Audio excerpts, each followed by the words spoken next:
Azima ni ada banyak jenis tau. So Azima yang anak saya kena tu dia dinamakan dyshydrotic Azima, yang pecah-pecah tapak tangan, pecah-pecah tapak kaki, sangat sengsara, gatal. Okey, so saya masa dia kena tu bulan 9 mula, 10, 11, 12 memang teruk sekali. Saya pergi doktor pakar. Okey, doktor pakar pun kamu tahulah kan, doktor pakar tu akan bagi steroid cream. Okey, bagi steroid cream saja. Pergi 7 doktor pakar pun dia akan bagi benda yang sama, krim-krim semua yang ada steroid. So dia memang bagus, steroid ni memang bagus bagi dia akan sembuh dalam 2-3 hari saja tu. Kulit memang sangat bersih, tapi bersihnya tu bersih tidak sihat sebab ini tapak tangan ni kan, kamu punya cap-cap jari semua hilang.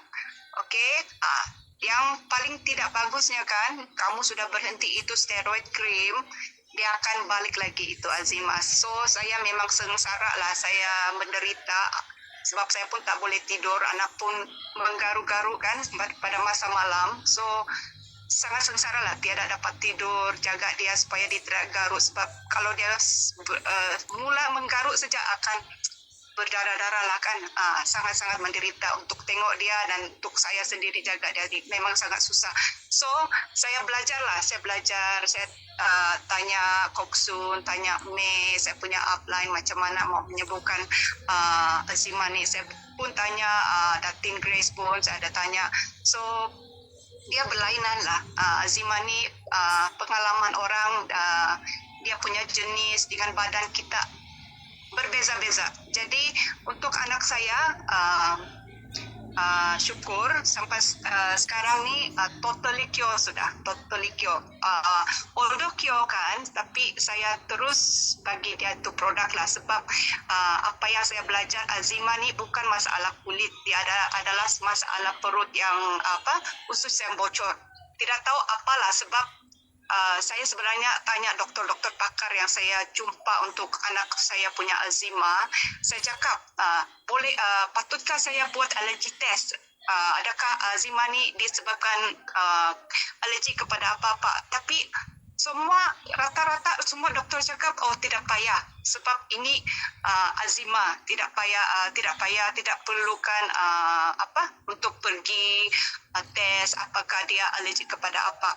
Cuma bagi dia terus saja bagi itu steroid cream, kamu guna ini, tak ada. Tapi syukurlah dengan produk-produk kita, Provel Living ni memang saya sangat yakin. Okay, siapa-siapa yang belum cuba mesti mau cuba. Okay, so ini testimoni saya, yang kesyukuran saya yang ketiga. Jadi ya, produk kita sangat-sangat berkualiti dan jangan ragu-ragu. Jangan ragu-ragu. Ya. Ya. Anak umur berapa tahun? Anak saya masa dia kena last year tu umur 5 tahun. Sekarang 5 tahun tau. Memang dia masa dia kena serangan Azima ni, masa saya pakai steroid berhenti tu, dia punya flare tu memang double, berganda-ganda lagi. Memang dia tidak boleh berjalan sebab kaki dia merekah, pecah, kulit dia menjadi tebal. Anak kena satu badan ke eczema? Dia bermula daripada tapak kaki dan tapak tangan, lepas tu seluruh badan. Dia merebak ke semua. Produk yang Bonnie bagi dekat anak dari dulu sampai sekarang? Okey, produk yang saya ambil mula-mulanya aloe vera gel. Aloe vera gel saya bagi dia bersama madu lah, sebab dia tak boleh ambil. Saya bagi aloe berry juga, aloe berry dengan peach juga, bersama dengan bee propolis dengan bee pollen.